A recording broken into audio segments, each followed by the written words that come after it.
You know that feeling? Like you're watching a movie of your own life instead of actually starring in it? Well, everyone else is scrambling to get noticed. You're the one who's, well, noticing. Today, we're diving deep into the psychology of the quiet observer. Yeah, it's that sense of being in the room, but also kind of seeing it all from a bird's eye view. You don't just hear what people are saying, right? You see the tiny shifts in their tone, that flicker of avoidant eye contact, the tension in the room that literally no one else seems to pick up on.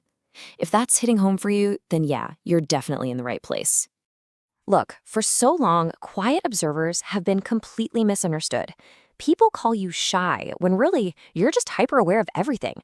They label you antisocial when you're just being super selective with your energy. But here's the thing psychology is finally catching up to. This isn't some kind of flaw, it's a totally different and valid way of operating. So, first up, let's tackle the under-misunderstood mind. It's time to peel back all those labels and really get into what's going on under the hood. And here's the absolute key to understanding this. Being an observer, it has nothing to do with a lack of social skills. It's just a completely different way of processing the world around you. Your brain isn't broken or flawed. Nope. It's just wired with a different set of priorities. It's focused on depth and quality, not, quantity and all that noise. And that leads us right into this core conflict for the observer, right? It's this constant battle between all the external noise out there and their own rich internal world. I mean, just look at the contrast here. So much of our modern world is built on external validation. The likes, the followers, the public shout-outs. But the observer, they tend to build something way more stable. And that's internal validation. Their sense of self-worth comes from their own standards, and it isn't going to crash every time a notification doesn't pop up. And this is why you'll often see observers just step away from all that noise. It's not some act of rebellion, it's pure emotional maturity. At some point, their self-worth just becomes non-negotiable.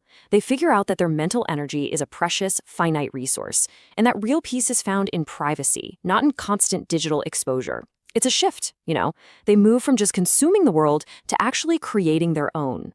This quote it absolutely nails the whole idea. For you, life isn't just content to be packaged and broadcast. The moments that really matter, the most valuable ones, are the ones that are deeply felt, not performed for some invisible audience. And let's be real, authenticity is always going to mean more than applause. But where does a mindset like this even come from? Well, a lot of the time, its roots are dug deep into the psychology of self-protection. Okay, and this next part is super important to get. For a lot of people, being this observant isn't some personality trait they just picked out. No, it's a really sophisticated set of adaptations their brain developed to navigate the world safely. When you get right down to it, it's a survival mechanism. So there's this key psychological process called parentification. And what it means is it's when a kid is basically forced to be the emotional grown-up for their family, taking on all these adult responsibilities way, way too early. Their brain literally learns to push its own needs aside to take care of everyone else. And a brain can learn this super watchful stance for a bunch of reasons.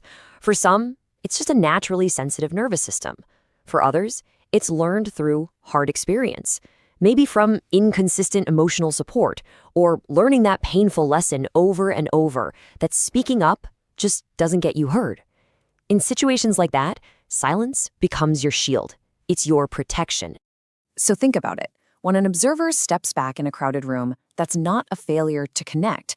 It's actually a huge success in self-regulation. For a really sensitive system, a party can be an absolute flood of data. So watching from the sidelines, that's a brilliant strategy the brain uses to process everything without completely short-circuiting. Okay, so we've seen how these traits can develop as a form of protection. But here's where the whole story flips. Because what starts as an adaptation often evolves into some pretty incredible strengths. This is where we get to the power of a quiet mind. And this right here is the crucial mindset shift. The very thing that was born out of a need to protect yourself, it can blossom into these rare and powerful psychological strengths, the kind of strengths most people never even get a chance to develop. This habit of quiet observation, it ends up cultivating this whole unique lineup of superpowers. You become a master of pattern recognition. You develop this advanced emotional regulation where you can feel things really deeply, but without letting those emotions hijack the whole system. And that leads to some serious cognitive independence and a really deep self-awareness. Let's just talk about cognitive independence for a second. Seriously, in a world that is drowning in noise and groupthink, this is a legitimate superpower. It's that ability to step back from all the chatter, all the trending opinions, and actually form your own views based on genuine reflection, not just by passively scrolling and absorbing. And this all ties back to that pattern recognition thing. See, an observer doesn't just see the surface level stuff in a conversation. It's like they're seeing the whole interaction in high definition. They're picking up on the subtext, the tiny energy shifts, the slight hesitations, the feelings that are never actually said out loud. It's why they so often sense a problem brewing long before anyone else is even ready to admit it's there. Which brings us to our final and maybe the most important section here, redefining your strength. Because it's time to fully own this new perspective on what it means to be a quiet observer. I really want you to let this one sink in. Your silence is not a weakness. It's not emptiness. It is a filter. It's a sign that you have incredibly high standards for connection, that you have a deep awareness of your environment, and that you just refuse to waste your energy on things that ultimately don't matter. And the final realization is this: you are not on the sidelines of life. You're in the director's chair. You're not missing out on anything.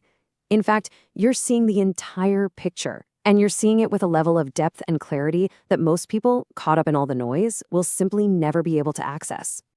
So I'm going to leave you with this question to carry with you.